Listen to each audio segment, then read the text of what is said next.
vocês estão? Carona do Agro está começando e olha só quem que eu convidei para estar aqui comigo hoje. Luiz Eduardo Andrade da Condere. Satisfação te receber aqui, meu querido. Obrigado pela tua presença. E vamos lá que tem muita prosa boa para a gente poder trocar hoje. Vamos. Carona do Agro. Um oferecimento. Bains. Chapéus Mundial. Terraz. E Brutus Club.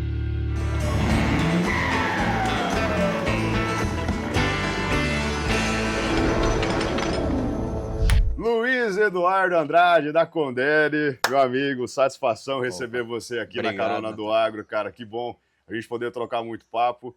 Luizão, já que a gente já se conhece há tanto tempo, e eu tenho certeza que hoje o papo vai ser muito fluido, tem muita coisa que você vai poder estar trazendo para a gente a respeito do trabalho que você conduz, mas fala, se apresenta um pouquinho, eu sei que você é de Uberlândia, eu sei que tu mora em São Paulo já há um bom tempo, mas fala para a galera aquilo que você faz, de onde você vem, qual que é as tuas origens, aquilo que você tem trazido de bom para o agronegócio aí, para que a galera entenda aquilo que o Luiz Andrade faz. Fala para mim. Obrigado, Natan, pelo convite. É sempre um prazer a gente poder estar nesses fóruns de discussão em que a gente, de fato, tem uma conversa rica, uma conversa que gera valor para o produtor rural, para quem está na ponta, para os empresários do agro.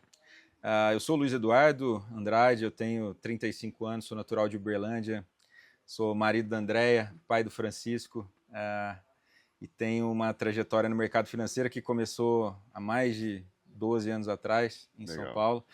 Então, trabalhei em bancos de investimento e etc., durante muito tempo. E sempre com um sotaque muito marcado. Mineiro tem sotaque marcado, né? Se nunca quis perder, eu acho que é um ativo importante que a gente mantém, né? Acho que... Uai, sou... O Nu não pode faltar. O Nu não pode faltar. Mas hoje eu sou sócio da Condere. A Condere é uma casa de fusões e aquisições, então a nossa especialidade é assessorar os empresários do agro nesses movimentos de captação de recursos, nos movimentos de venda de participação acionária, mas principalmente nesses movimentos que vão transformar os negócios, né? Legal. E isso que a gente lidera. Eu sou um sócio que só olha esse segmento, né? Então eu venho de família do agro, eu sou da quarta geração que de certa forma está envolvida no segmento. Tentei fugir um pouco para as finanças, né? Mas no final das contas eu brinco que o agro ele é um karma, mas para quem vê no mau sentido, para mim é um karma muito positivo, porque eu amo fazer o que eu faço, e essa é um pouco da nossa lente, né? De fato se preocupar com aquilo que gera valor na ponta. Você falou a respeito de captar recurso, né, como um dos trabalhos que você conduz dentro da Condere, e hoje o agronegócio a gente entende que estamos em 2025, gravando esse episódio aqui, e a gente entende que o setor do agronegócio, principalmente quando a gente fala de insumos, quando a gente fala aí de vendas, quando a gente fala de atender o produtor rural, o setor de distribuição, seja ele cooperativa, seja ele revenda, enfim, ele está passando por um período de turbulência. Né? Então, quando você fala captar recurso, qual que é o link que você faz a respeito daquilo que está acontecendo com o mercado, para a gente poder ter uma base? Bom, hoje a Condere, explicando um pouco mais e aprofundando dentro do que a gente faz, né? Nós somos uma casa 100% dedicada a assessorar os empresários nesses movimentos, né? Então, a gente não é fundo, a gente não é investidor. Então, o nosso papel é buscar o DNA daquele dinheiro que o empresário está buscando. E esse tipo desse dinheiro, ele vai ter basicamente dois perfis distintos, né? Na Condere, a gente tem uma empresa em parceria com a Ecoagro, que é a maior securitizadora do agro no Brasil. Ou seja, eles são os maiores emissores de CRA, né? Os certificados de recebíveis do agronegócio. Então, tudo aquilo que é emissão de dívida, a gente direciona para a Ecoagro, né? A Condere Ecoagro é esse grande chapéu que eu lidero. Então, a Condere continua existindo enquanto uma casa independente, a Ecoagro também continua como uma casa independente, mas tudo que é agro, a gente centraliza, de M&A, a gente centraliza ali. Então, quando surge para mim alguma discussão que é dívida, eu direciono para a Ecoagro, e quando é uma fusão e aquisição, eu toco ali dentro desse escopo. Então, eu vou ter dois dinheiros. Eu vou ter o dinheiro da dívida estruturada, que aí é uma dívida de longo prazo, que ele vai antecipar um dinheiro e ele vai ter um compromisso de pagamento futuro ao longo dos anos e numa estrutura de fluxo que faça sentido para aquele empresário. Isso é para o dono da revenda, para o dono da distribuição. Exato, certo. Exatamente. Ou para a cooperativa, tem muita gente já que entrou nesse mercado, porque o agro brasileiro ele é muito criativo, não só da porteira para dentro, né? Sim, da porteira para fora também. E principalmente nos instrumentos de financiamento, né? E a parte de fusões e aquisições também exige muito isso, porque quando você tem um credor, você precisa pensar num perfil de estrutura de financiamento. Por outro lado, o que eu faço é pensar na participação acionária que eu estou vendendo daquela empresa. Eu vou estar buscando um sócio, não um credor. E ao buscar um sócio, a gente precisa entender exatamente daquele empresário quais são as dificuldades que ele está enfrentando. O que destrava valor no negócio dele de uma maneira assimétrica, talvez. O que tu vê que a maioria dos empresários hoje sofrem dentro desse mercado que você acredita que assim que é o que mais chega de forma recorrente para dentro da Conderi? Por exemplo, a principal reclamação ou a principal dor que o empresário apresenta para você na hora que você está numa conversa um pouco mais profunda com ele. O que você acaba visualizando? Capital de giro. Eu entendo que o capital de giro hoje é um ponto central no agro. Mas o cara não sabe trabalhar o capital de giro ou é difícil conseguir fazer esse capital? Como é que é? Eu acho que, assim, aí depende muito do perfil da empresa. Hoje você tem Justo. empresas que são muito sofisticadas e que têm uma gestão financeira muito diligente, e principalmente na política de crédito. Então, ter uma política de crédito e conhecer muito bem seu cliente é determinante para você poder dar crédito ou não. E isso é um ponto que vai determinar a tua qualidade. Eu entendo que para o empresário que está na ponta, e principalmente no interior, eu vindo do interior, é muito difícil, às vezes, ele, entre aspas, demitir o cliente. Ele não dá o crédito para o cliente. A maioria dos empresários que eu vejo, Luizão, eu ando o Brasil inteiro também, já conversou várias vezes sobre isso, é até legal a gente poder trazer esse assunto. Quando eu rodo pelo Brasil e entendendo assim as várias diversidades de empresários de empresas, o que eu acabo vendo?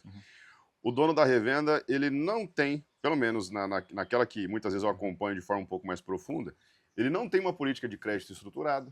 Ele concede crédito de um jeito muito amador, eu posso classificar assim ainda, e é muito no fio do bigode em muitas situações, né? E isso acaba gerando, como é que fala, algumas dificuldades, né? Então, é meio complexo isso também. Fazendo uma linha do tempo, é interessante esse ponto que você traz, porque vamos pensar alguns anos atrás, né? Como que esse crédito era construído? Certo. O empresário, né, o dono da revenda, muitas vezes ele tinha alguma propriedade rural, que ele dava em garantia, tomava o dinheiro no banco na pessoa física e financiava o cliente dele com esse crédito que ele tomava na pessoa física. Ele tomava o risco. Ele tomava o risco inteiro para poder vender para o cara. E aí, quando surge essa sofisticação dos instrumentos financeiros, o CRA, surgem os FDICs, os FIAGROS, essas formas de financiamento, ele passa a ter acesso a um mercado que ele é mais... ele é diferente daquilo que ele está habituado, mas é um mercado que, ao mesmo tempo que ele te dá mais liquidez, ele te exige mais controles. Então, hoje, essa questão de como que eu soluciono essa demanda do capital de giro? Uma parte pode ser a dívida, mas essa estruturação, quanto mais governança e mais estrutura você tiver ali dentro, mais vantajosa pode ser a condição que você vai conseguir nesse crédito. E outra coisa também que você pode fazer aí de uma maneira mais transformacional e de longo prazo é se trazer um sócio para o negócio ou, de fato, eventualmente, em alguns casos, o acionista ele tem interesse, de fato, de desinvestir do negócio. E eu tenho certeza que a maioria dos donos de revenda, muitas vezes, Luizão, ele não pensa na possibilidade de trazer um sócio para dentro da empresa. Ele não pensa no M&A porque talvez esse cara ele imagine que, vamos colocar assim... Ele não quer ter patrão. É como se ele não fosse mais o dono da empresa, é como se ele não tivesse mais ali o comando do negócio. E qual que é a tua visão? Porque assim, sabendo que o agro hoje, ele passa por toda essa dificuldade, cara, Selic tá alta pra caramba. Sim. O cara vai tomar um crédito, então os juros hoje é absurdo daquilo que ele vai ter que pagar. O produtor também, ele não está conseguindo o financiamento por conta dos juros altos também, o capital não chega para ele na ponta. Aí tem um lado da dívida que o produtor já tem, que já contraiu. O mercado tem um ciclo de venda muito longo e esses perfis, eles acabam se chocando e acaba chocando todo mundo. Esse ano, por exemplo, eu vi revenda que ano passado vendeu 90 milhões, Luiz, e esse ano vendeu 45, cara. Então, tipo assim, cara, é uma quebra muito grande de faturamento, né, e de risco tomado no mercado. Sim. Então, na tua visão, o M&A é uma das formas para que a gente possa passar por essa tribulação, ou para que a gente possa desenhar o futuro daquilo que vai estar acontecendo com o mercado de revendas, de insumos? Eu acho que mais do que desenhar o futuro, a gente vai pautar o futuro que a gente quer para o nosso setor. Opa, pautar o futuro, então. A gente tem que ser protagonista nesse processo. Concordo contigo. E uma das dúvidas que às vezes eu vejo o empresário levantar para mim quando a gente tem uma primeira conversa. E eu entendo, justamente por também ser, assim... Você vem do agronegócio, você venho entende. desse troço, eu sei como é que pensa, né? E eu entendo essa dúvida. Ele pergunta para mim, mas eu vou colocar meu negócio à venda? Eu estou desvalorizando meu Vou negócio. vender minha revenda? Tá maluco? Não, mas eu vou procurar um comprador? Eu vou estar desvalorizando se eu estou colocando meu negócio no mercado. Mas, na verdade... Eu entendi o ponto de vista. Quando você faz isso, qual é a diferença? Um processo de fusão e aquisição, você precisa primeiro construir uma tese de investimento sólida. Não é colocar uma placa de venda-se Pois assim, é, né? não, Tipo não assim, é tô isso. vendendo a revenda, tô arrendando. Não é assim que funciona. Não é isso. Tratar com o dono, tratar com o proprietário. Tratar com o proprietário, não é assim. Você Então, tá vendendo um lote. É isso. Não, então a gente constrói uma tese de investimento justamente para entender, poxa, qual que é seu gargalo? É capital de giro?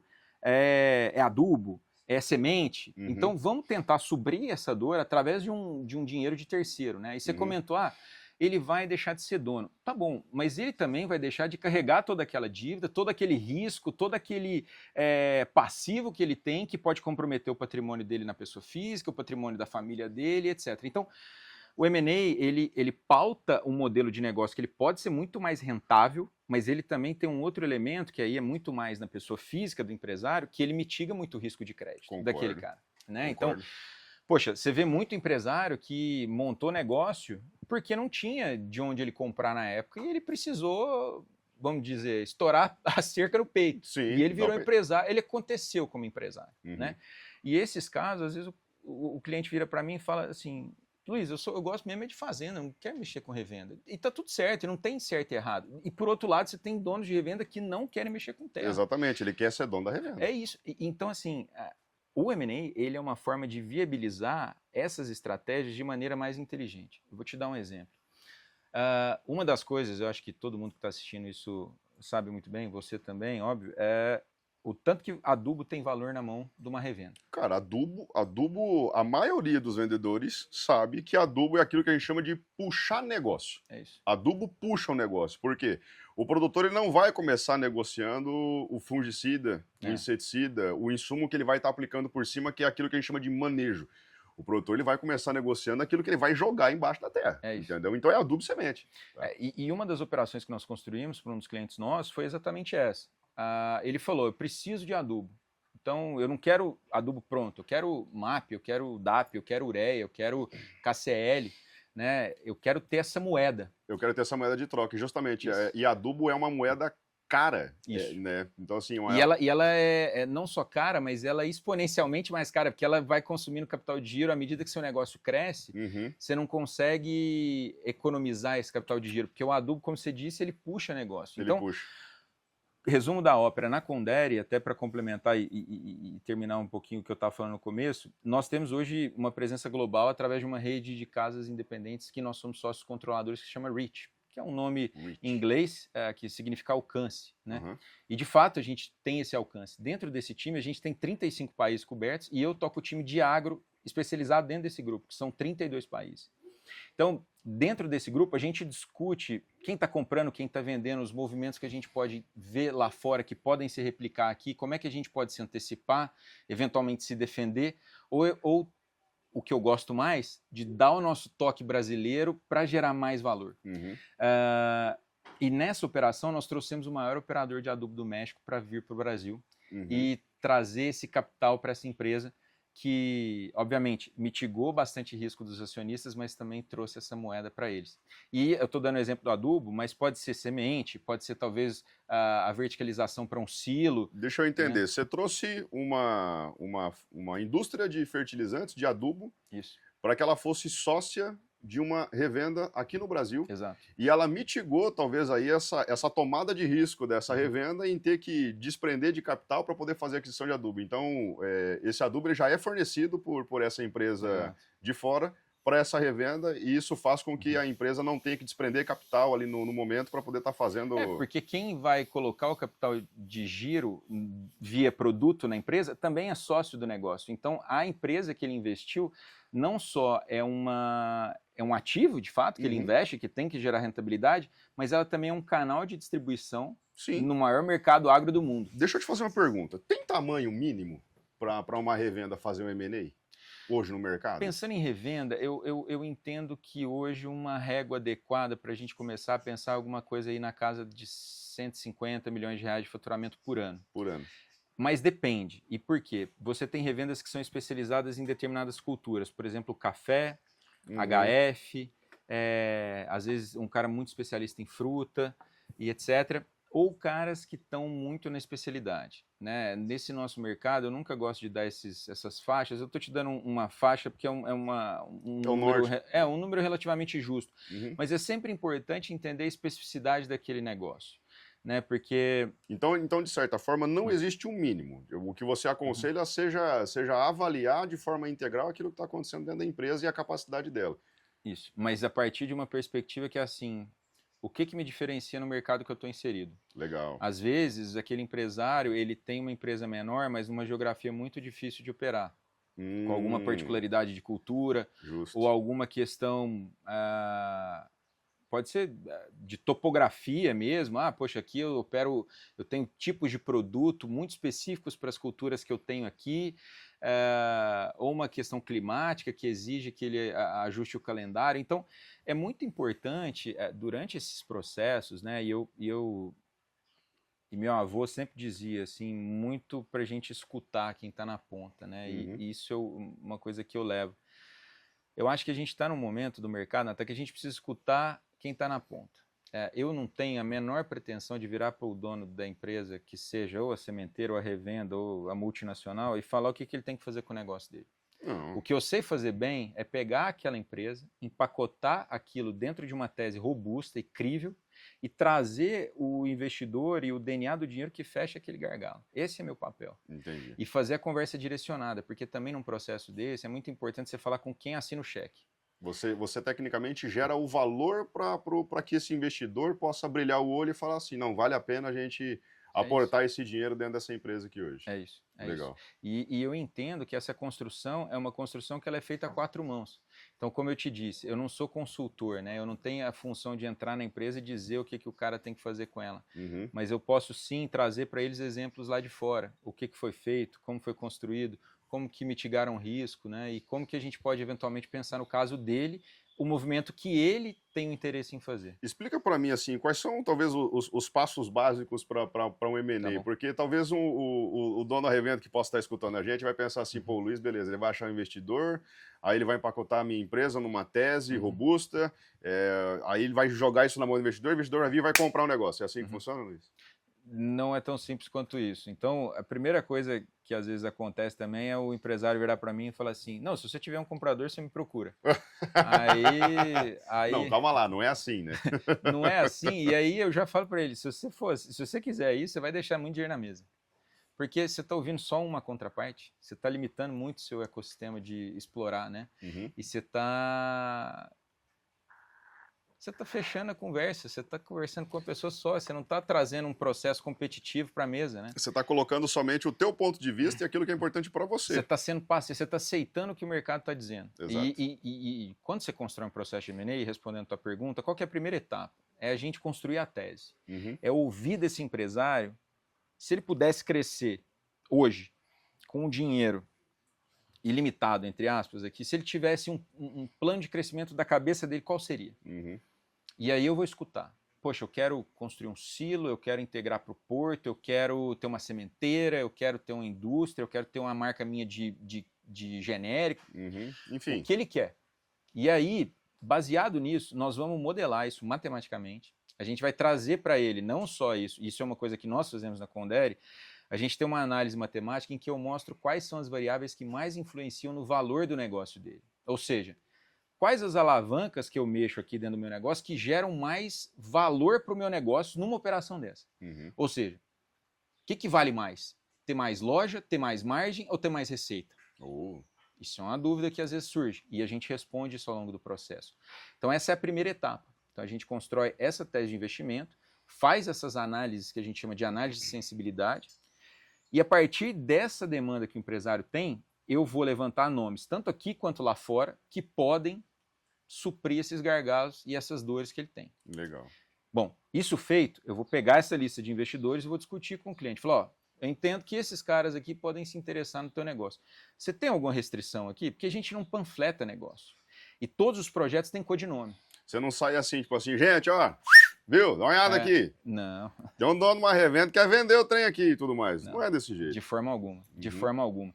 Porque a confidencialidade é uma das matérias-primas do meu trabalho. Legal. E eu preciso levar isso com muito cuidado e muito carinho, porque eu estou levando uma empresa a mercado que eventualmente tem 20, 30 anos que tem suor da família ali. E é muito legal você falar nesse lance da confidencialidade, porque a gente sabe muito bem como que é o comportamento por exemplo, do empresário dentro do mercado, né? Ô, Pedrão, chega pra cá, tem um cafezinho aqui pra ti, Luizão, fica à vontade. Já tá? tava sentindo falta aqui. Saúde. O Bora mineiro lá. precisa tomar café. Aproveita o café aí, Luizão. Opa. Eu já vou aproveitar aqui para poder mandar um abraço para os nossos patrocinadores aqui, mandar um abraço para a Baice, então mandar um abraço para o Nilson, para a Núbia, para o Lucas Ávila, né, para a Laudmila que está lá, que digamos que nos ajudou a promover tudo isso daqui. Então mandar um abraço para a galera da Chapéus Mundial, tem brinde para você também, depois a gente vai conceder um brinde para você. Matheus Estelaita aqui também, a galera da Brutus Club sempre dando apoio para nós.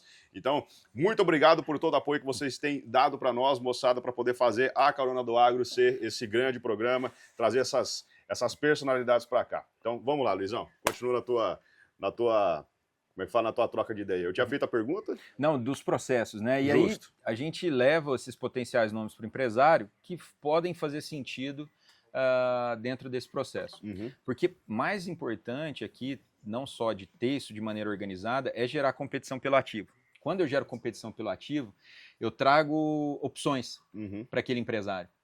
Então a gente já teve processo no agro em que eu tinha 3 compradores, cada um com uma moeda. Eu conduzi 3 diligências, que é um processo que eu vou chegar lá, mas dá trabalho? Dá muito trabalho, mas é o melhor para o empresário.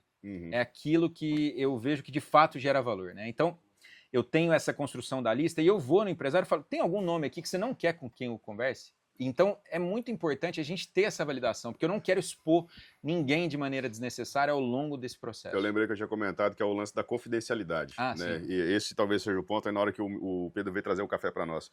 Esse lado da confidencialidade é algo que ele tem que ser bem esclarecido para que todo mundo possa entender qual que é, talvez, ali a delicadeza do trabalho que vocês fazem, né? Como é minucioso, né? Como é que fala? Cara, são arestas que você tem que ir podando e tudo para poder construir um negócio que seja palpável para ambas as partes, tanto para quem está pedindo, talvez ali, como é que fala? Colocando a empresa à venda e também dos investidores de estar fazendo esses aportes, né?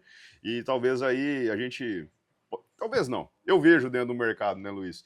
Muito dono de empresa, muito empresário assim, pô, cara, eu não posso falar que está acontecendo isso com a minha empresa e tudo, porque se isso sai para o mercado, eu vou estar como a empresa está quebrando. Um murmurinho que seja dentro desse mercado de insumos é o suficiente para que você possa dizer se a empresa está bem ou se a empresa está mal, né? Não sei se você percebe isso também. Eu assim, até para terminar aquela etapa, aquela parte dos processos, né? Só para que eu vou amarrar com isso, né? Dentro dessa estrutura, a que a gente faz essa lista, a gente faz isso de maneira confidencial, porque todo projeto tem um codinome. Então, é tudo com codinome. É tudo com codinome. E os sócios têm codinomes, porque se eu for almoçar com os meus sócios na Conderi, eu preciso falar daquele assunto, eventualmente, sem que a mesa do lado, na Faria Lima, talvez, escute. Então, a gente toma muito cuidado com esse tipo de detalhe. Entendi. Né? Então, isso feito, nós vamos aí para um processo de ida a mercado, né? E aí nós vamos falar com os tomadores de decisão. E essa capilaridade da Conderi de estar em 35 países me traz uma capacidade, por exemplo, de falar com os tomadores de decisão em qualquer lugar do mundo. Quando a gente fez essa operação que eu comentei do adubo, a gente falou com um grupo familiar do México, que é muito fechado, mas a gente já tinha atendido eles através dos nossos sócios locais. Então, isso faz muita diferença. Essa etapa superada, nós vamos para a negociação das ofertas não vinculantes. Então, é uma sinalização daquilo que aquele empresário que está comprando quer enquanto estrutura e condição daquela operação. E aí, eu, como assessor financeiro, eu não sou um corretor. Eu não sou corretor. Eu trabalho para um lado da operação. Eu trabalho para o meu cliente. Eu não sou um agente isento.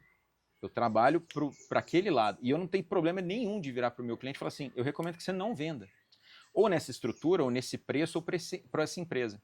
Claro, eu já fiz uma peneira fina lá atrás. Então, assim, aqui é muito difícil eu não recomendar o nome, mas talvez a estrutura, talvez o valor, talvez o prazo. E dentro dessa janela, a gente vai negociar o esqueleto, assim, a espinha dorsal da proposta final, e aí nós vamos partir para a diligência. Que aí a diligência é o quê? É o momento em que vão juntar advogados dos dois lados, contadores, vão ver se tudo aquilo que a gente falou é aquilo mesmo. Vamos validar. E essa fase superada, nós vamos para os acordos definitivos, que basicamente são 2. Eu vou ter o acordo de compra e venda das ações da empresa e eu vou ter o acordo de acionistas, que vai regular a relação. E esse documento ele é muito importante, porque muitas das vezes quem é vendido por um grupo maior, certo? E com bolsos diferentes. E você precisa garantir que essa relação não fique distorcida, né? Então, o nosso trabalho, ele passa muito por aí. E eu vejo que essa construção, e amarrando um pouco essa questão da confidencialidade, né, e sobre o burburinho que isso gera, né?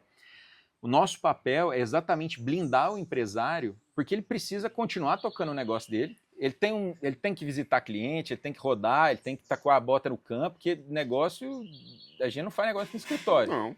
E eu mal fico lá no escritório em São Paulo também. A vantagem de estar lá é que eu estou a um voo de distância de qualquer lugar do Brasil. Mas assim, eu tenho que estar na rua. E esse é o ponto. E o dono de revenda, então, nem se fala. E isso, Natan, no final das contas, quando você vende um negócio, na minha visão, aí é uma questão minha muito pessoal, né? E lá fora isso é muito comum. É o auge da vida do empresário. E para quem está passando por esse processo, eu entendo que tem muita emoção envolvida. E o meu papel é olhar esse negócio à distância e poder falar para o empresário de maneira talvez desapaixonada a minha opinião como técnico e como uma pessoa que consegue ter as métricas ali e dizer para ele, você está fazendo um bom negócio. Eu não tenho a pretensão de tirar a paixão que ele tem, de forma alguma, mas eu quero sim fazer aquilo que traga conforto e tranquilidade, porque quem mais tem que querer fazer um negócio é o empresário, não sou eu. Não é você. É que eu vejo assim, Luiz, talvez esses processos, eu tenho certeza que existem M&As que, vamos colocar aqui, acontecem porque o empresário chegou num teto e a partir dali, se ele for fazer uma tomada de risco dentro do mercado ou pegar um financiamento, pegar um dinheiro no mercado, ele tem que comprometer muito da empresa dele para poder conseguir dar um tom por conta justamente do tamanho que a empresa já é, né? Ele precisa de muito mais capital. Então, empresas que faturam até 10 milhões é uma coisa, de 10 a 50 é outra, de 50 a 100 é outra, de 100 até 500 é outro tipo, né? Então... E eu te garanto que o dono da empresa de 15 milhões, 20 milhões, dorme muito mais sossegado do que o cara que tem empresa de 700 milhões. Mas eu tenho certeza que dorme. mas o ponto que eu quero trazer é o seguinte, né? Quando precisa acontecer um negócio desse, principalmente para aquele perfil de empresário que ele não vem numa construção para ser empresário, ele simplesmente começou e o negócio aconteceu, ele aconteceu empresário. E ele é bom de mexer. Ele é bom de venda. Eu vejo que a maioria dos donos de revenda, eles são muito bons de venda. Eles são grandes comerciantes, então ele tem esse lado entranhado nele, ele não quer perder isso daí. Só que daí quando você fala de vender aquilo que ele, cara, com tanto suor ele construiu, parece que é o fim do negócio. Parece que acabou para ele. E o que você está tentando colocar é que justamente não é isso, né? Pelo ponto de vista, pelo olhar técnico, não é o fim para o empresário. Tem muita coisa que vai acontecer a partir disso. Ele pode muito bem se reinventar enquanto empresário dentro do mesmo segmento. Justo. Né? Então a gente vê que as operações dessa primeira leva trouxeram ali lições para todo mundo do mercado, e válidas essas lições, e eu entendo, Natan, que é um recomeço para aquele empresário, é uma chance dele botar a bola no pé, olhar o negócio dele, a vida dele com calma, e falar assim, poxa, eu já construí um negócio, eu trouxe a tranquilidade financeira para gerações da minha família, vendendo esse patrimônio que eu construí, então essa é um pouco da minha cabeça, né? É muito melhor, na minha visão, né, o empresário ele ter 40% de um negócio saudável que fatura 100 do que ele ter 100% de um negócio que está esgoelado e que está consumindo caixa e que fatura 20. E que eu tenho certeza que é a situação de muita gente hoje dentro do nosso país, cara. Muita gente está desse jeito. Então, às vezes, o empresário ele tem um bom ativo e ele tem um relacionamento que é muito difícil de conseguir no nosso meio. Eu vejo, principalmente conversando com os nossos sócios lá fora, né? Como o agro brasileiro ele tem assim, especificidades, ele é muito curioso. Vamos pegar um exemplo simples aqui, né? Pegar um produtor rural que está lá em Erechim e um produtor rural que está lá em Açailândia. Esses empresários eles fazem a mesma coisa. Eles produzem talvez até a mesma commodity, Uhum. só que eles têm um calendário completamente diferente, eles têm um ciclo de caixa diferente, eles têm uma condição climática diferente, eles têm uma estratégia de acesso ao mercado diferente, de escoamento da produção diferente, Uhum. mas eles fazem a mesma coisa. Sim. E aí você pegar um cara que produz café na Serra do Caparaó, em Minas e Espírito Santo, na fronteira entre Minas e Espírito Santo, e um cara que está no Mato Grosso ou em Rondônia produzindo, tá lá na pecuária, eles são agricultores, né? São agropecuaristas, a depender do foco de cada um, mas eles precisam viver realidades muito complexas e diferentes entre si. Então, na minha cabeça, Nathan, o M&A, e eu tenho isso de maneira muito convicta, e por vir de uma família que tem isso no sangue, eu tenho um compromisso de criar as operações que, na minha visão, e eu levo muito isso a sério, que vão colocar o Brasil de fato como protagonista no agro nos próximos anos. Legal. Quais são as estratégias e os caminhos e as estruturas que de fato vão resolver problemas? Legal. Eu entendo que muito mais do que a gente ficar empilhando número e somar faturamento, a gente tem que resolver a dor do campo. Operação boa tem que dar resultado da porteira para dentro. Porque meu tio que é produtor lá em Dueré, a gente tava conversando esse dia brincando, se jogar todo meio saco que dá mais se eu puser aquele produto, mais 2 sacos aqui, mais 3 sacos ali, isso não funciona. é só você jogar veneno que você vai colher. Pronto, joga veneno que você colhe. Então, você não precisa nem plantar soja, se não quiser. É Não isso. precisa nem plantar. É só você bater o defensivo que você vai colher. Mas então, esse é o ponto. O que vai de fato destravar valor? E eu acho que essa visão global que nós construímos, que passa, óbvio, por anos nesse mercado, por essa expertise que nós temos também em conjunto com a inteligência da Ecoagro, de pensar moedas, ferramentas criativas, isso gera muito valor. Eu entendo que hoje o agro ele precisa de soluções criativas. Tá desafiador? Tá. Certamente. Mas nós temos 2 opções. Ou nós vamos chorar, ou nós vamos Resolver achar o nosso caminho. Porque é o seguinte, de hoje até lá na frente, até 2050, 80% do que o mundo vai comer vai sair daqui. Queiramos nós ou não, com política, com juros aqui, com juros acolá. A Camila Telles falou isso ontem, quando a gente estava fazendo a gravação com ela também. Ela comentou, cara, vai sair daqui. É isso. É nós, entendeu? E a gente que vai ser ter que fazer. protagonista. E quais são as operações e qual é a forma que nós temos de construir valor de uma maneira inteligente e de uma maneira estruturada? Legal. O que eu recomendo, assim, muito para os meus clientes é que tenham curiosidade sobre esses processos. Buscar é muito importante. Né? Isso é um ponto legal que você comenta. Deixa eu tirar esse mosquito daqui, xarope. Mas é um ponto legal que você comenta, porque a maioria dos empresários, eu vejo que eles são assim. Eu até sei que isso pode ser feito, mas eu não tenho o mínimo de curiosidade para poder perguntar, porque se eu chego, por exemplo, se alguém sabe que eu estou conversando com o Luiz, por exemplo, parece que é indício de que a minha empresa está mal. Certo. E eu sei que muitas vezes isso acontece por puro orgulho. Sim. Cara, se você está passando por uma situação complexa na sua empresa, se você está vendo que o teu fluxo de caixa está esgoelado, que a tua margem está ficando cada vez mais baixa, se você está passando por essa situação, a primeira coisa que a gente pode indicar é, cara, procure entender. Tá aqui o Luiz, cara. O Luiz fala sobre isso, o Luiz entende, ele trabalha com isso. Então, esses dias eu vi uma matéria sua falando de quantos M&As que estão aí, talvez que estejam acontecendo, tanto nesse ano quanto no ano que vem, né? Essa programação, são quantos M&As? Na média, assim, no Brasil, a gente tem alguma coisa sempre entre 65 e 75 por ano no agro, em diferentes etapas da cadeia. 75 M&As no ano. Entre 65 e 75 na média histórica. A gente teve um pico ali em 2022, que passou de 100, que foi naquela estilingada que o mercado deu, né? E isso é normal. Sim, faz parte. E agora a gente vê uma acomodação. Agora volta, digamos, aos parâmetros normais aí. Eu acho que o nosso mercado sempre foi assim, né, Nathan? Meu avô tinha uma frase que eu gostava. Ele falava, meu filho, agricultura agropecuária, né? Negócio de 20%. Para cima ou para baixo. Quando é muito bom, é 20% para cima. Quando é muito ruim, é 20% para baixo. E a gente não precisa ficar querendo acertar o olho da mosca o tempo inteiro. Vai ser difícil. A gente precisa ter esse negócio no longo prazo. Porque uma das coisas que eu ouço a ponta falando, o investidor precisa pensar no longo prazo. Mas o empresário e o produtor também precisam pensar no longo prazo. Sim. Então eu acho que essa tem que ser uma via de mão dupla, essa construção. É justo, é justo. E faz parte, mas tem que partir do interesse desse empresário também. Ele tem que Sim. querer, ele tem que buscar, né? Não é só a Conderi que tem que ir lá atrás dele para poder.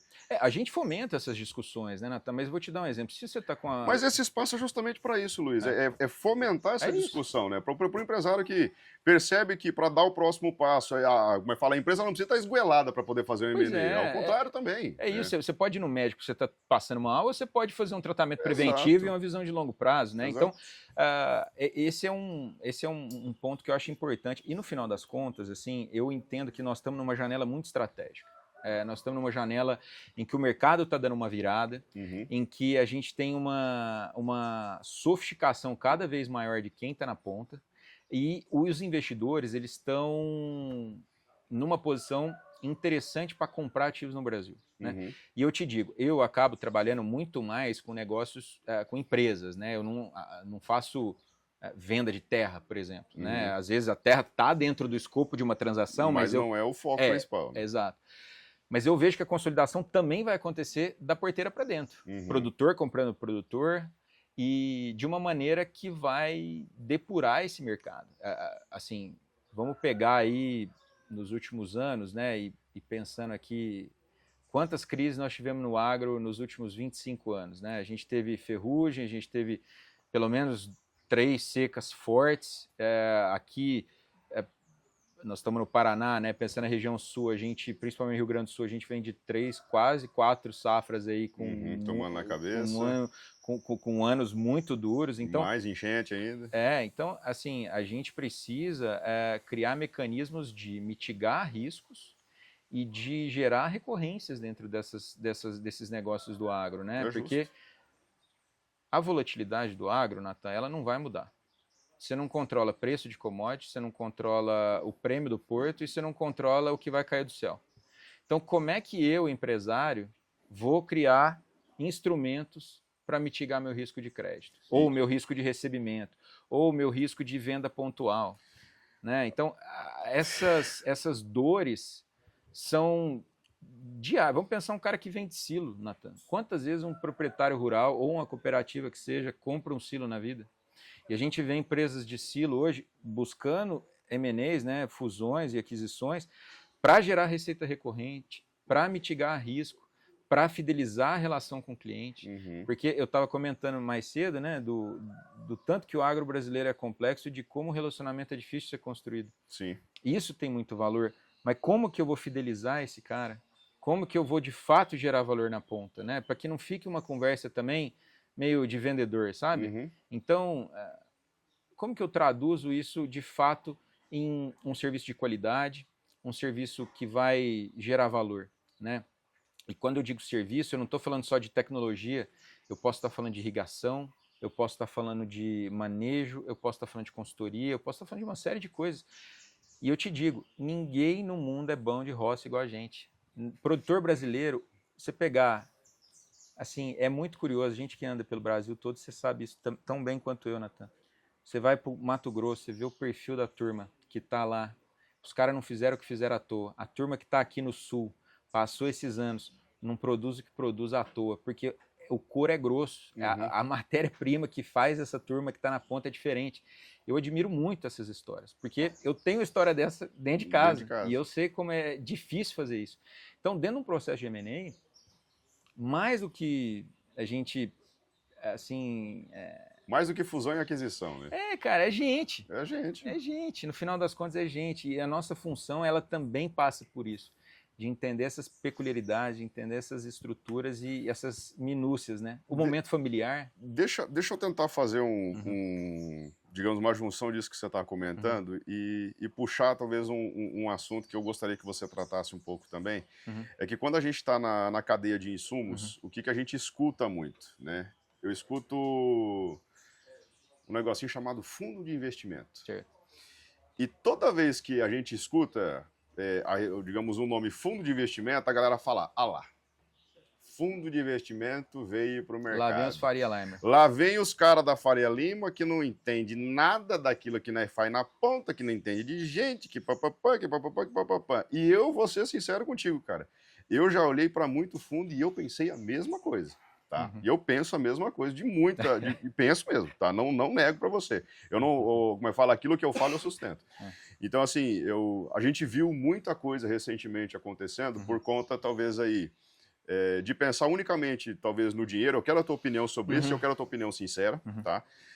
De pensar unicamente no dinheiro, ou acreditar que dava para comprar o passe para poder chegar nesse mercado de insumo, que dava para poder colocar loja em cima de loja para poder fazer o negócio acontecer, só que na ponta não foi assim. Certo. Então, como você mesmo colocou, pessoas, gente, é o que está na operação, e aquilo que faz o agronegócio ser tão, como é que fala? Delicado, digamos assim, difícil de se trabalhar, é justamente por conta do perfil do cliente, por conta do perfil de quem trabalha na ponta, por conta do vendedor, da empresa, enfim. Então, qual que é a tua visão a respeito dos fundos de investimento, para que o pessoal possa ter, digamos, um pouco mais de clareza a respeito daquilo que talvez a galera da Faria Lima talvez tenha a respeito do agronegócio, não pelo ponto de vista da Condere agora do Luiz, mas de tudo aquilo que o Luiz já escutou dentro desse mercado também. Sim, eu acho que é um processo de amadurecimento dos dois lados, né? Então, os fundos de investimento, eles fizeram esse primeiro movimento de consolidação e são teses muito robustas, né? Eu entendo que eles tropeçaram em detalhes, né? E eles reconhecem, eu vejo hoje o movimento de ajuste muito orientado para trazer talvez as raízes, as origens novamente. Não é mesmo? Então, opa, obrigado. Montaria Então, de lá Natan, que é bom, né? então, Natan, assim, no final das contas, é um processo em que eu vejo as lições foram aprendidas. Eu entendo que o fato desses grupos terem se movimentado de maneira pioneira no Brasil traz um custo, né? Existe um risco de você ser um primeiro entrante, se movimentar de uma maneira diferente. Grupos estrangeiros que tinham modelos de operação lá fora, quiseram replicar aqui no Brasil, não necessariamente foram bem sucedidos, né? Então, eu acho que contribuiu para um amadurecimento do mercado e contribuiu para as discussões. Então, hoje eu vejo que as estratégias de fusões e aquisições, elas estão muito mais orientadas para resolver uma dor real de quem está na ponta do que simplesmente pensar assim, quais são as sinergias que eu vou capturar nesse negócio. Entendi. Porque se eu não tenho cliente, não tem sinergia que eu tenho que capturar, né? Então, eu vejo que esse aculturamento, tanto dos fundos de colocar mais o pé no campo e do nosso mundo também ir mais para a Faria Lima, isso está acontecendo de uma maneira mais estruturada e mais orgânica. É claro, eu acho que ninguém precisa perder a sua essência. O fundo precisa ganhar dinheiro e o empresário precisa ter a sua forma de fazer negócio. Mas dentro da estratégia que vai ser construída dentro de um processo de fusão e aquisição, precisa ser muito claro e muito transparente o que ele está buscando. Mas mais do que ele está buscando, o que ele não quer. E não tem problema ele me falar isso. O empresário não tem que ter dedo para buscar o melhor para o negócio dele. Ele construiu aquilo, ele tem que tocar aquilo da maneira que ele entender. O que eu vou fazer é falar assim, olha, às vezes essa estratégia que você está querendo colocar de pé, ela é mais difícil de ser executada. E aí a gente limita um pouco os nomes, mas eu não tenho que falar para ele, ó, você tem que ir para cá ou para lá. Eu vou trazer exemplos, vou dar situações práticas, mas de maneira geral, eu vejo que a gente entra agora numa segunda pernada de fusões e aquisições, de M&As, uma segunda safra, vamos dizer, mais maduro, né, e com uma perspectiva mais construtiva. Através de tudo aquilo que aconteceu dentro do mercado de forma geral, vamos colocar assim. É isso, é igual o primeiro ano de lavoura, você vai dar umas cabeçadas, você vai errar uma aplicação aqui, você vai escolher uma variedade que talvez não produziu o que você esperava, mas você já vai ajustando as velas ali, sabe? É que quando a gente olha para tudo aquilo que aconteceu dentro do mercado, a gente pega muito como exemplo, né? Só que a gente olha sempre pelo ponto de vista assim, como quem vai comercializar na ponta. Quais são as exigências que a gente tem que colocar na ponta? Ah, cara, eu tenho que colocar... Agora eu tenho que começar a olhar. Eu acho que esse é o ponto de vista que você trouxe. Eu achei muito, muito legal esse ponto de vista de você falar assim, o fundo de investimento ele tem que botar mais o pé no campo, só que a gente também tem que entender o ponto de vista digamos, do financeiro, entender o ponto de vista realmente da estrutura, não só comercial, mas da estrutura operacional da empresa, porque talvez o grande gargalo não seja o lado da venda, mas seja a operação do cara e como é que ela está sendo construída.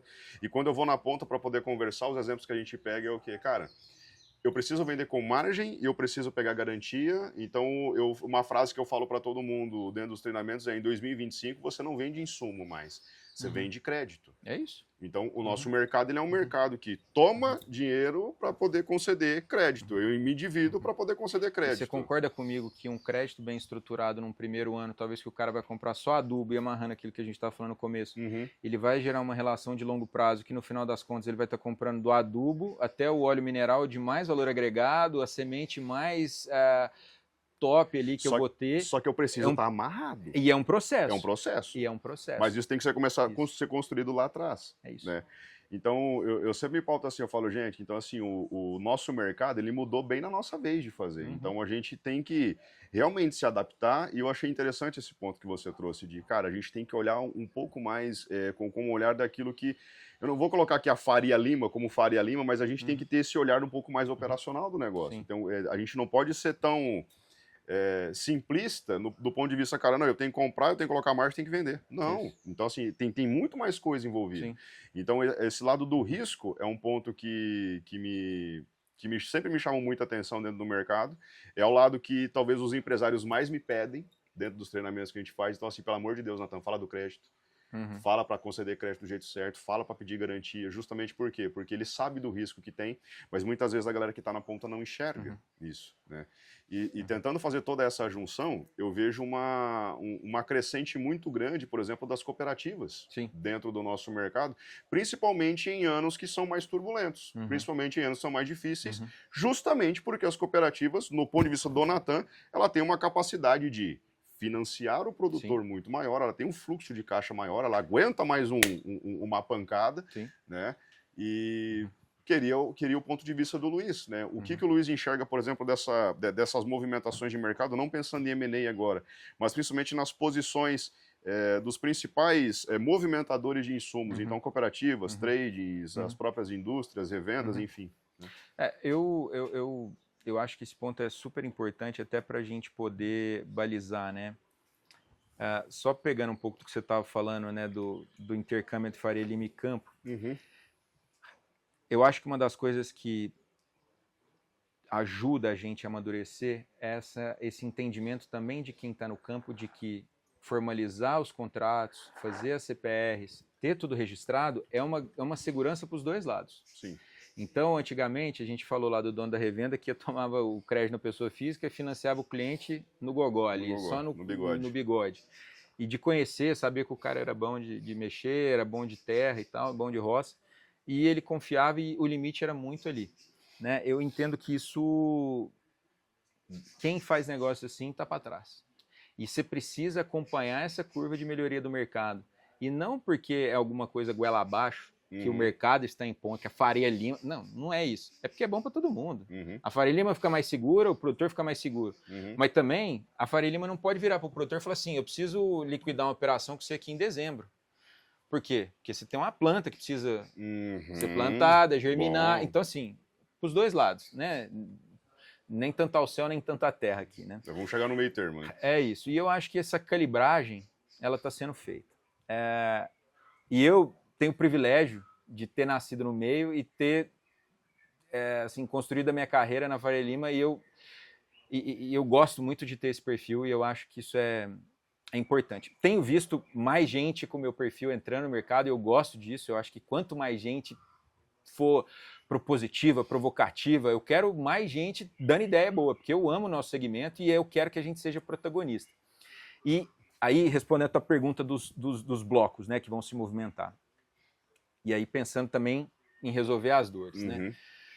Vamos dividir aqui em 4 grandes pilares, né? Blocos, o primeiro, vamos colocar as tradings, né? Tanto as tradings de grão quanto as tradings de fertilizante, né? Eu entendo que esses grupos vão se movimentar na cadeia, você já vê grandes grupos aqui no Brasil se movimentando, sendo sócios de revenda, ainda que minoritários. Por quê? Porque qual é a moeda que esses caras estão buscando? É o grão. É o grão. Ele não quer vender defensivo, ele não quer vender adubo, ele não quer vender semente, mas ele quer o grão. E ele entende que para ele ter o grão, o relacionamento com o produtor ele é fundamental. E é isso mesmo. Então, ele traz uma capacidade daquele empresário operar o negócio dele através de uma estrutura de armazenagem que a trading tem, etc. Cria uma moeda nova, né? Porque se você tem um silo, além de se arbitrar a margem do produto, você consegue arbitrar o grão, né? Você consegue ganhar no grão e na relação de troca que você estabelece. Você também tem a possibilidade de verticalizar a sua produção, né? Então ele vai vender o insumo, o cliente dele já que fez o barter já vai entregar naquele armazém, a trading já sabe quanto foi feito no barter, porque tem a relação de troca travada e aí segue o barco. É lucro no produto, lucro no grão, enfim. É isso, e tá todo mundo ali muito bem azeitado, né? Bom, azeitado, esse verbo é mas legal demais. porque assim, você concorda, Natan, que nosso mercado tem muito ruído, cara. Mas tem claro muita tem, fricção, tem muita coisa que pode dar errado. Tem muito. Porque você tá mexendo desde o mercado... Não, mas é cabível, é legal porque é cabível. Pois é, mas você já parou para pensar, rapaz? O agro é um negócio que o produtor rural, ele tá lidando desde do peão mais simples até o cara da multinacional que está comprando milhões de reais na mão dele. Então, assim, é uma pessoa que precisa ter um nível de adaptabilidade e capacidade de negociar muito grande. Né? Então, as tradings, eu vejo ele se movimentando e também as tradings de adubo, justamente por aquilo que eu comentei contigo. Porque o adubo, ele é uma moeda importante. E eu acho que a gente tem dentro do adubo um grande... Porque se pensar, né? Mais de 85% do adubo brasileiro é importado. Então, como é que esses importadores, esses operadores desse mercado podem trazer soluções, né? E não simplesmente apertar quem está na ponta, né? Então, eu vejo esse primeiro grande bloco. O segundo bloco que eu vejo são as cooperativas. Antigamente, as cooperativas tinham um desafio importante de governança, né? Se entrava numa assembleia de cooperativa, era um ambiente de muita discussão, muita divergência, etc. E isso eu entendo que foi superado nos últimos anos. Vem sendo superado, né? A gente vê cooperativas verticalizando já seus negócios, gerando sinergia, vamos dizer, desde a produção do milho até a bandejinha do frango que está na gôndola. Justo. E isso você captura valor de fio a pavio, como diz o outro, e consegue amarrar, mas não entenda amarrar aqui como um verbo pejorativo, mas você consegue abraçar o cliente em diferentes etapas da cadeia, né? O produtor, no caso, né? E para o varejo é uma solução também, né? Você ter uma contraparte que te traz essa segurança. Então esse é um outro bloco que eu vejo. E aqui, estratégias que podem ser diversas. Você pode pensar... uma das coisas que eu ouço muito, né? A gente precisa, vou usar de novo, vou azeitar aqui, azeitar o fluxo entre a porteira e o porto. E esse fluxo precisa ser facilitado. Só que é um fluxo que ele exige um nível de investimento muito grande. Com certeza. E aí o M&A, ele é uma das ferramentas que você tem para facilitar isso. Eu ia perguntar para você assim, tem talvez assim, alguma visão do Luiz, digamos, da cadeia perfeita para que a gente possa, não vou dizer perfeita, mas aquilo que realmente possa ser ajustado para a realidade do país, entende? Para melhorar esse ponto de vista entre a porteira e a chegada desse grão lá no porto, na hora que ele vai para exportação, na hora que ele chega numa indústria para ser beneficiado, entendeu? Tem, e esse talvez é o terceiro bloco aí que eu coloco dentro do nosso balaio aqui de potenciais investidores e dos grupos que vão se movimentar de agora em diante. Existe um modelo no Brasil que eu admiro muito, que opera em 3 pilares: distribuição, armazenagem e indústria. Né? Então, hoje, basicamente, se eu vejo na indústria um potencial prêmio por um produto que eu estou vendendo, o que eu faço? Eu vou na minha cadeia de distribuição e eu sou mais agressivo ou no prazo, ou no crédito, ou no pacote que eu estou oferecendo para o meu cliente. Ele trava o barter comigo E como eu tenho armazenagem, na hora que ele trava o barter, ele não tem que ficar preocupado onde que ele vai entregar esse negócio. Ele já sabe que ele vai entregar no meu silo ou no meu armazém. E isso feito, eu controlo a armazenagem, a minha indústria já sabe quanto vai receber, qual a qualidade daquilo que vai receber e quanto que ela pode vender na ponta e quanto prêmio vai gerar para terminar de azeitar para terminar de fechar esse ciclo e essa mitigação de risco. Então, esse é um modelo que já para em pé aqui no Brasil e eu vejo outros grupos replicando isso. Sendo que, estou falando que o dono de revenda vai virar dono de usina de etanol. Não, eu estou falando que a usina de etanol pode olhar a armazenagem, pode olhar a revenda e o armazém pode olhar a indústria e aí a gente criar modelos de negócio que de fato gerem essa previsibilidade e essa capacidade de você ter uma visão do cliente como um parceiro e uma visão 360. Né? Porque se você tem essas etapas bem estruturadas, você consegue, no final das contas, dar um conforto para quem está concedendo crédito, para quem está tomando crédito também. Né? Você acredita que possa existir, você acredita que seja possível, vamos colocar talvez nessas palavras, dentro do Brasil, as fusões entre revendas e talvez essa união fomentando ou trazendo, vamos dizer, uma estrutura de um armazenamento, de uma trade, algo nesse sentido? Você acha que possa existir isso daí? Você acha que é um modelo cabível? Eu gosto muito desse modelo. Eu acho que a gente tem alguns desafios para conseguir colocá-lo de pé. É porque não é um negocinho simples, né? Porque envolve muita cultura diferente, né? Nisso daí também. E um conhecimento local muito grande, né? Então você tem empresários que estão em regiões em que eles dominam muito bem aquela carteira de crédito, mas também o empresário ele pode ter apetite a crédito de maneira distinta do que aquele outro com quem ele está fundindo. Então, talvez assim, um cara é mais veloz, o outro não é tanto assim. Um tem um perfil mais, como é que fala? Um agressivo, perfil de investidor mais agressivo e outro um pouco mais comportado, um pouco mais cauteloso, né?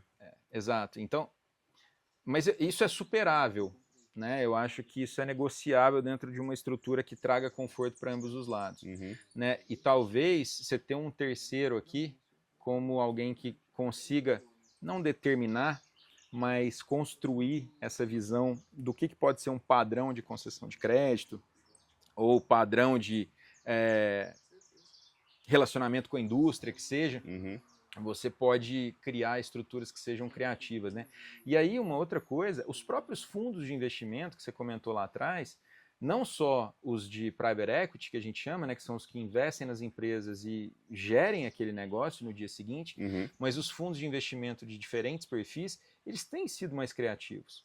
Você tem lá na própria Ecoagro, aqui puxando a brasa para a minha sardinha dos nossos sócios, eles têm fundos que financiam a cadeia, que estão ali na ponta, que têm a sensibilidade e o dedo no pulso para trazer, de fato, não só o crédito, mas o crédito no modelo que encaixe para aquele empresário.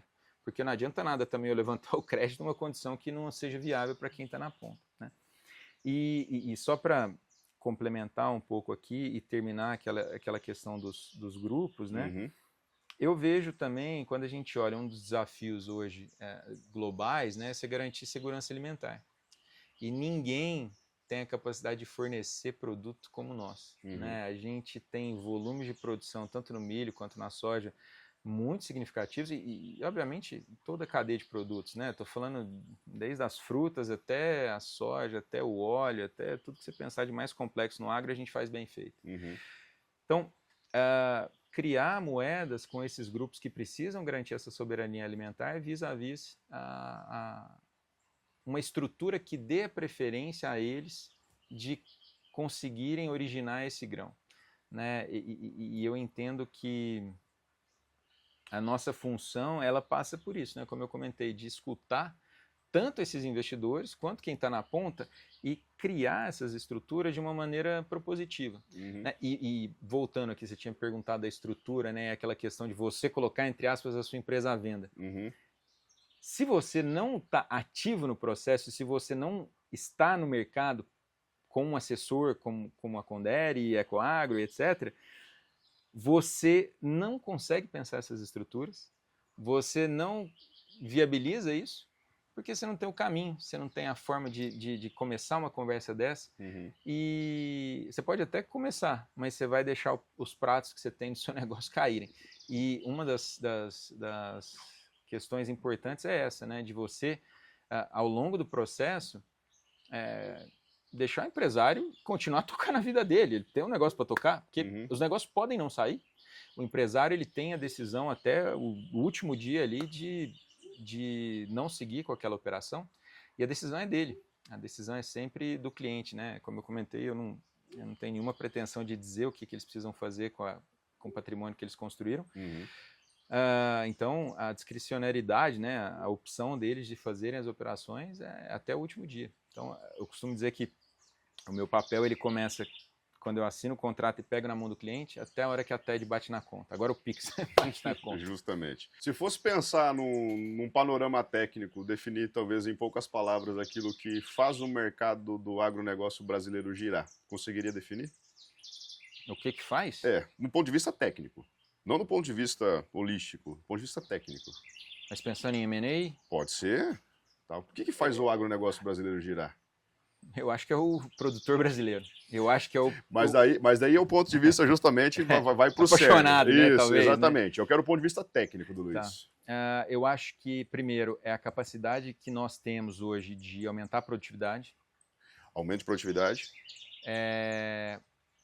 O nível que a gente tem hoje de enxergar formas criativas de fazer o nosso negócio. Então, eu vou voltar lá atrás, né? Quando surge o CRA, quando surge tirando o exemplo financeiro, quando surge a soja no cerrado, quando surge a capacidade hoje de você fazer 3 safras em áreas irrigadas, né? Essa visão que a gente tem e essa bênção climática que a gente tem de viver no Brasil, né? E você pensar que nós produzimos de alho a café, a soja, a trigo, a morango, a blueberry, tudo com competência, né? Laranja, cana-de-açúcar. Tudo que você pensar a gente faz, né? Pitaia, abacaxi, o que você quiser a gente faz bem feito. Exato.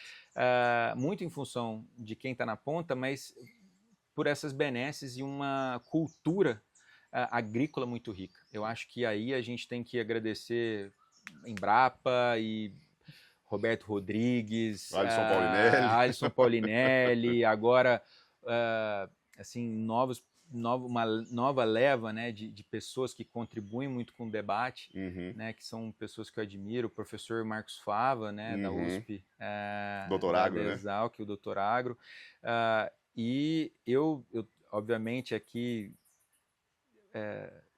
com a minha pequena fatia de contribuição eu tento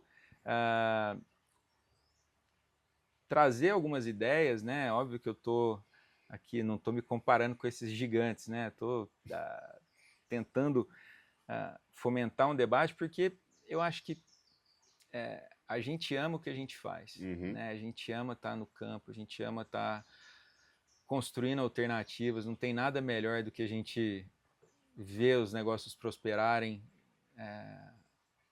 na ponta, né? É muito bom, né? Acho que você sabe disso melhor do que eu.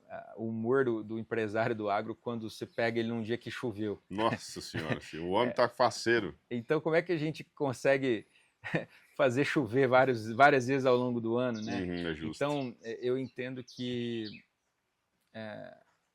o nosso protagonismo ele vai continuar existindo, né? E se a gente olhar numa janela aí de 35 anos, 40 anos até hoje, o que a gente conseguiu transformar o nosso agro, né, é de dar muito orgulho para nós. E eu vejo que a gente consegue pautar. Mas para nós pautarmos as discussões, a forma de construir os negócios, a gente precisa ter essa clareza.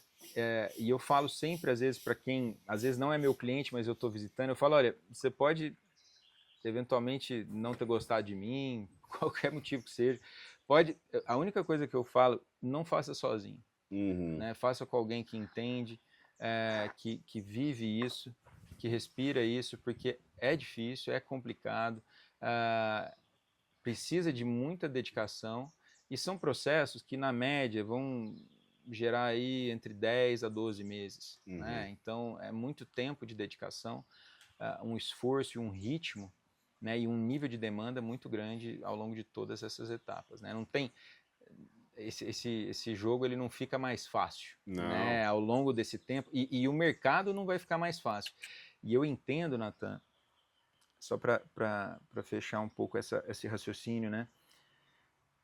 O mercado está duro, o mercado vai acomodar e etc. Só que quando o mercado acomodar e os preços e as margens voltarem talvez a ser o que era, o nível de competição vai estar outro. Não. Então, o que eu digo, essa janela que nós estamos é uma janela muito estratégica para que os empresários eles se posicionem, né? Eu vou querer conduzir ou eu vou querer ser conduzido? Eu vou querer criar minha tese, e eu acho que esse é um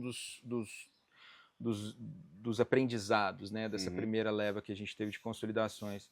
Eu brinco que a segunda leva vai ser uma consolidação caipira. Eu acho que esse DNA nosso, essa forma de fazer negócio, ela vai estar nessas operações. Não acho que vai ser negócio no fio do bigode. Não é mas assim. Vai ser um negócio corpo a corpo, o valor do dono ele vai continuar existindo, e essas figuras humanas, né, essas pessoas, essas personalidades, elas são valorizadas. E o empresário ele precisa ter essa consciência.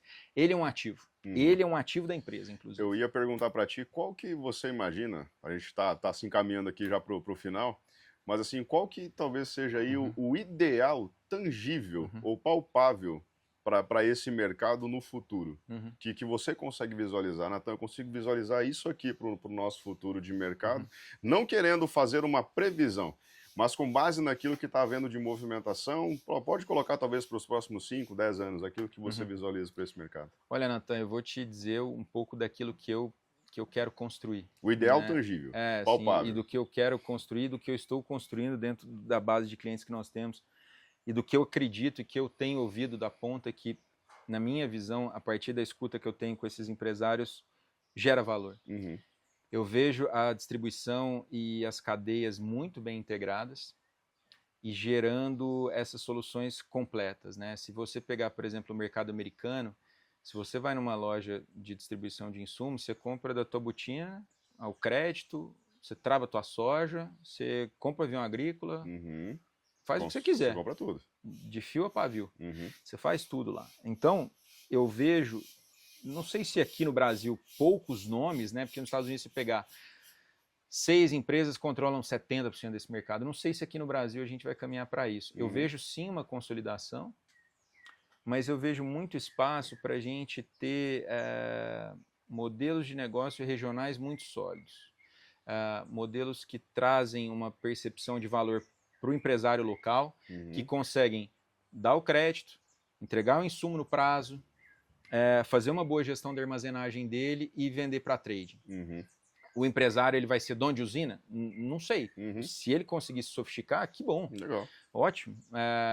É palpável, é tangível isso. Você tem grandes grupos no Brasil que fizeram isso e construíram isso do zero. Mas eu não sei se mirar nisso talvez seja o caminho. Eu acho que a gente é muito bom em etapas diferentes da cadeia. Então, vamos pegar os grupos que fazem bem essas coisas e vamos tentar conectar essas pontas. Então, eu vejo a gente construindo soluções de escoamento de produção sólidas, eu vejo a gente construindo uma relação com a indústria muito construtiva, e eu entendo que a indústria tem se movimentado para sentar na mesa e discutir, e eu acho que eles são um elemento chave aqui na construção desse valor futuro. E eu vejo o campo trazendo as respostas, como sempre, né? O campo aqui ele é soberano. E quando eu digo trazer as respostas, eu digo as respostas de em que sentido a gente tem que se movimentar. E hoje eu vejo isso. Eu vejo as cadeias verticalizadas, geograficamente posicionadas, mas sempre com essa visão de conectar os elos de uma maneira que ela vai mitigar os riscos, gerar recorrência e trazer tranquilidade e previsibilidade para diferentes operadores. E qual que vai ser, talvez, aí o maior desafio para nós nos próximos anos? Além do crédito, daquilo que a gente está vendo hoje dentro do mercado, qual que é o maior desafio que o Luiz consegue enxergar? Tirando os desafios que São Pedro sempre nos traz e do que está no Combo Brasil, eu acho que é muito da gente passar por um processo de construção a 4 mãos dos produtores não entenderem que os distribuidores ou a indústria ou a revenda e a indústria se colocarem de lados opostos. E você citou as cooperativas, né? Uhum. Cooperativa, eu vejo muito isso. Às vezes a cooperativa, ela, em alguns momentos, os donos de revenda ficam aí esbravejando contra as cooperativas, mas no final das contas, a cooperativa ela é um grande parceiro nos momentos de aperto, né? Ela é um provedor de liquidez. Justo. Na hora que não tem silo, a cooperativa é quem salva ali aquela operação, é quem consegue dar o financiamento. Então, eu entendo que essa construção e essa visão de que somos parceiros, está todo mundo no mesmo barco, né? E que se é bom na ponta, é bom no crédito, é bom na armazenagem, é bom para a indústria, é bom para a indústria química, é bom para a indústria de adubo, é bom para a indústria que está fazendo óleo. Eu acho que isso é um desafio, né? Assim, de colocar todo mundo na mesma mesa, e eu digo colocar todo mundo na mesma mesa, e eu digo negócios que têm janelas diferentes, e criar mitigadores de risco. E aí que tá. Talvez esse fio que amarra isso sejam essas operações. Porque se um cara que está na indústria começa a entender a dor que está na ponta através de um M&A, de uma operação verticalizada, ele passa a ter uma visão muito mais granular do negócio e mais propositiva. Eu lembro que você me comentou de alguns dados, por exemplo, até de sistemas verticalizados, até quanto que chega, né? Por exemplo, margens brutas de sistemas verticalizados. Sim. E a margem bruta de sistemas que não são verticalizados. Né? Qual que é a discrepância? É muito grande na diferença. Em alguns casos é 3-1. 3-1. 30% de margem bruta para 10%. Né? De margem bruta, né, cara? Então E aqui, Nathan, isso é resultado da veia. Né? Assim, tudo bem, a margem bruta não é resultado na veia, mas eu digo, essas eficiências operacionais que se capturam, por quê? Porque se o cara é bom de armazenar, deixa o cara armazenar, deixa ele fazer bem aquilo que ele faz. Né? Se o cara é bom de distribuir, deixa ele distribuir. Ele é bom de venda, deixa ele vender. Né? Então, vamos manter as fortalezas, né? A gente é bom nessas etapas, então vamos fazer o que a gente sabe fazer. Se fosse tentar englobar tudo isso dentro de uma frase para a gente poder finalizar, eu vou pedir uma mensagem então no final também, talvez seja fazer com que todo mundo que pertença, ou que vá pertencer a essa cadeia do agronegócio entender que nós estamos no mesmo barco. É isso. Né? Talvez seja esse um ponto. Luiz, uma mensagem final para nós, meu amigo. Aquilo que a Conderi gostaria de deixar de mensagem, aquilo que o Luiz gostaria de deixar de mensagem, qual que é a tua visão para o agronegócio, qual que é a tua visão para o empresário, qual que é a mensagem que você quer deixar para ele, e qual que é a ajuda que você pode estar fornecendo para que esse pessoal possa estar melhorando, se sustentando e fazendo a cadeia ser mais longeva. Eu queria deixar uma mensagem assim de primeiro agradecimento, Capaz, né? Sempre, primeiro por estar aqui nesse lugar tão bom, né? E tão agradável, que é sempre onde eu gosto de estar. Agradecer ao Edu, agradecer ao Vitão aqui pelo espaço, né? A família do Urigon que concede esse espaço para nós aqui, tudo é dos meninos aqui. E dizer assim que a gente está com a rédea na mão e a gente precisa conduzir e não ser conduzido. O agro brasileiro é o protagonista, aqui é a primeira divisão, não tem ninguém melhor do que a gente. Então a Conderi está aqui, a Conderi Ecoagro, o Luiz e todas as etapas da cadeia aqui que eu citei, do que está dentro do meu escopo. A gente está aqui para fazer isso, a gente está aqui para escutar, a gente está aqui não para dizer o que tem que ser feito, a gente está aqui para contribuir com essa discussão, para ser propositivo e para pautar esse debate, né? E para construir os modelos de negócio que vão levar a gente além. Eu realmente acredito que a gente vai ser o maior produtor de milho, o maior produtor de soja, e eu quero que a gente seja o maior em tudo.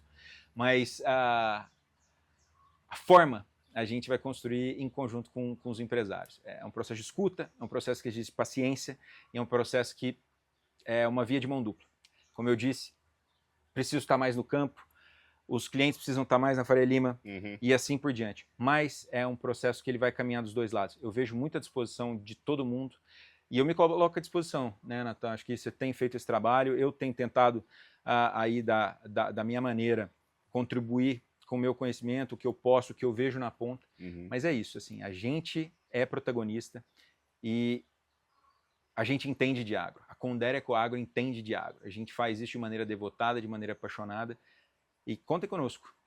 Na pior das hipóteses, vai ser uma boa prosa, um bom café, um bom tereré, um bom chimarrão, ou o que quer que seja em qualquer lugar do Brasil. Porque a gente vê da pinga de Minas, ao tereré ao chimarrão, o que for, a gente toma, a gente conversa e a gente discute, porque a gente está aqui para ouvir, a gente está aqui para dar a nossa opinião, para se posicionar e para ser construtivo. Show Essa é de a minha bola. função. Luizão, muito obrigado pela tua presença, meu querido. Foi uma Obrigado. satisfação receber você Satisfação é aqui, minha. tá? Um bom retorno para ti, lá para São Paulo. Manda um abraço Amém. para a galera da Faria, que vocês Deus possam continuar esse abençoe. bom trabalho que vocês vão fazendo lá, Vamos lá.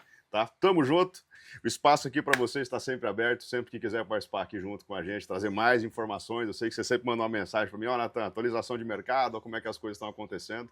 Então, o espaço aqui na Carona do Agro vai estar sempre aberto para vocês. E, pessoal, para você que nos acompanhou aqui até agora, que está escutando, não deixe de seguir Carona do Agro, não deixe de estar lá compartilhando esse conteúdo para aqueles empresários que precisam escutar essa conversa. E fique por aí que daqui a pouquinho tem mais episódio. Um grande abraço para vocês, isso aqui é a Carona do Agro. Tamo junto.